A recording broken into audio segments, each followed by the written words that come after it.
Today I'm going to talk about lessons learned and regrets. Many of you have seen some of my videos where I've been making these 10 abstract landscapes. Really have enjoyed them, and I recently took them up because I was going to finish them for my show. Insert shameless plug here if you're in the Chicago area. And then I realized why I haven't worked on them for a while. All of the canvases, or all the canvas is kind of sagging in certain areas. And over my videos and over life, I've known that you can just spray some water on the back of the canvas and it will tighten up like a drum. Tried that, worked for a minute, then didn't work anymore. And I thought, well, I just need something, right? Something stronger. So I'm scouring the internet, looking for some other sprays. I found a spray called Tighten Up, this thing. So I bought some of that, and I'll show you where it's, this isn't the best example, but I don't know if you can see, or it goes in here. It's like a divot. Let me grab one that is easier to see.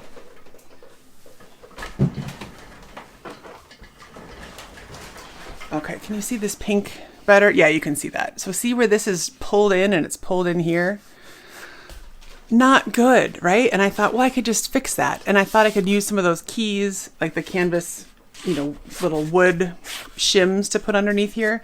But because of the way this canvas is, it's a premier stretched canvas, so I can't even just easily take it out and restaple it. And what I've decided and what I've realized is that I think this canvas just wasn't stretched properly on the frame to begin with. So there's really no salvaging it. I could take the entire thing off these stretcher boards and restretch it. However, everything's folded and it's painted on part of the thing, and it would be a whole ordeal. And I still may do that. We'll see. But I can't show any of these. I wanted to show 10 of these.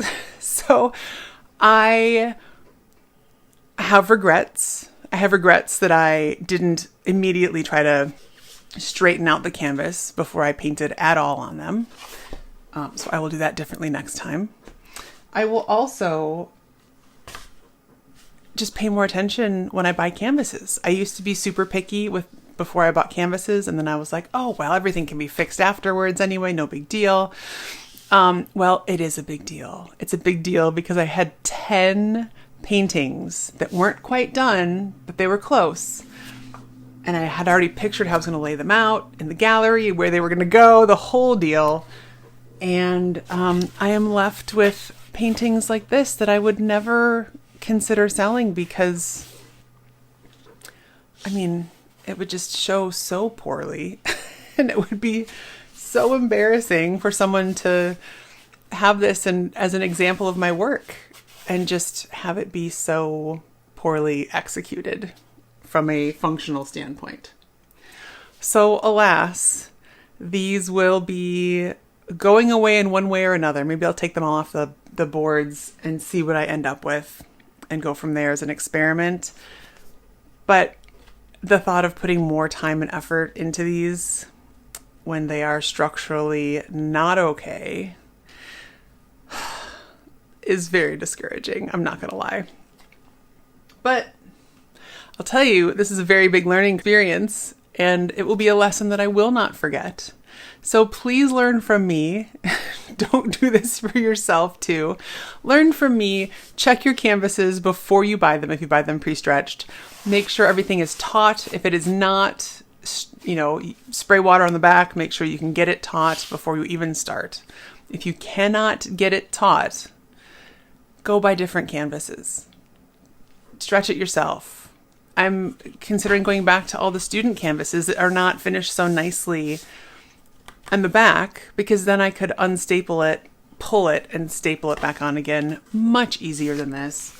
This is the first time this has ever happened to me, and unfortunately it happened 10 times in the same little collection. And life goes on. So they're still fun to look at. They will not be a background much longer in my videos because they're just going to go away. They're going to be sent to the back of my cabinet.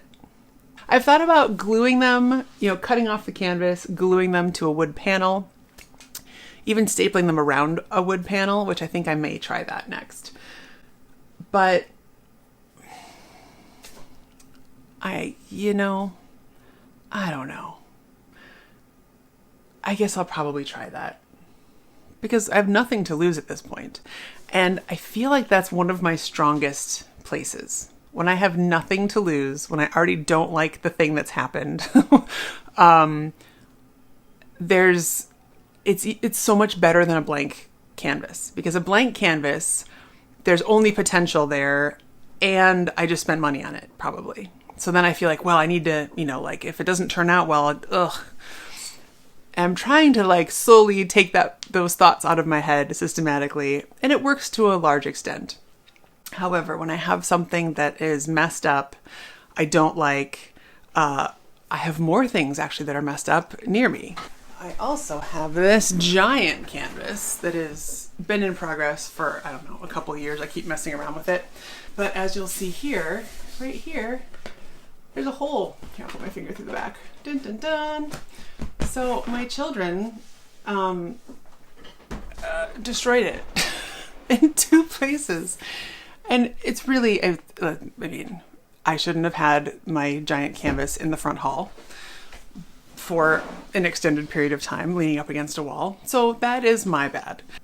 But sadly, the canvas got knocked over during some sort of wrestling match or football throwing or something in the front hall. And it fell on something else. And you can see it more closely here, but yikes. However, much like people, the parts of us that have scars can also be repaired, and they can be the most beautiful parts of us, and they can build the most character. So for this is fixable. This, because I love to collage, I can just collage over this on both sides, and I can even patch it with canvas on the back, like a spare piece of canvas, which I think I might do just for strength. But this is not that big of a deal. It did hurt my heart when it happened, but at least it wasn't a finished piece. It's just a piece I've been messing around with. So perhaps in the near future, I'll be working on this. So when these things happen, be kind to yourself. Keep it right-sized, right? This is a ding in canvas. This is not the biggest deal in the world. It's disappointing, of course. Am I mourning the loss of these 10? Yeah, a little bit. I've done a little bit of mourning. I'm almost over it. Probably almost over it. And I will use this as my new source of experimentation.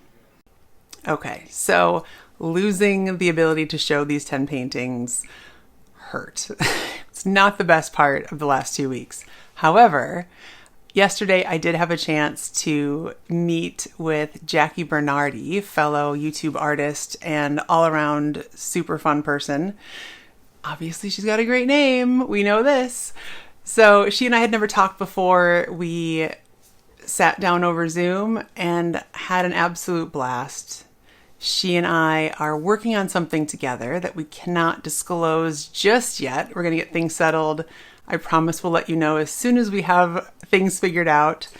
But we have something in store for you that I think is going to be a whole lot of fun. So stay tuned. Go check out Jackie's YouTube channel and her website and all of the amazing things that she does. She's a gem. Thank you for coming to my TED Talk on all the things Jackie is lamenting right now and all the things she wishes were different. The main issue here, of course, with these 10 panels is that I was really hoping that I could use them for my show. And it turns out that taking them apart and stapling them onto a 12 by 12 panel actually wasn't that terrible at all.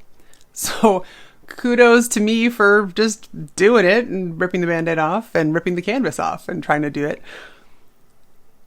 It's really just about, right, I procrastinated to check on these paintings in advance of the show. I could technically get everything together now to do it, but the show's already up and I don't feel like putting that much pressure on myself to hustle around and go find 10 panels and undo all the 10 panels and redo all the 10 panels and then go find 10 frames and do all the things. So I'm not going to. But that means that going forward, maybe there will be a part 4 to my abstract landscape series. Stay tuned for that. I'm going to chalk this up to the ADHD tax. This is one of those things where, knowing now how these canvases are and what shape they were in, I remember that the last time I worked on them, I noticed this, and that's why I didn't seek to put a lot of time and effort into finishing them, because I knew this, and I knew this was a problem that needed to be solved, and I didn't want to deal with the problem at that time. Whoops. That it went in my brain and right on out, and I was counting on them for the show. Things happen, we move on, and there'll be another spot for these 10 somewhere else. I know that so many of you understand this. Probably everyone understands this, because something in life always happens that we thought was going to go differently. And that's just life. Fist bump to everyone out there working through things that are different than we expected. Keep doing it. Keep showing up. Do the thing. In summary, be kind to yourself when you make mistakes. Enjoy it for what it is. Let it go. Let it be a new source of experimentation and enjoyment for you. And remember, it's just paint. It's just paint. It's paint and canvas. It's paint and paper. It's not that big of a deal. It still hurts. These 10 canvases, it still hurt. Give me some solidarity here. What have you done to yourself? What has happened to your art that's been disastrous? I would love to hear about your triumph over disaster, or just your disasters that are now funny since more time has passed.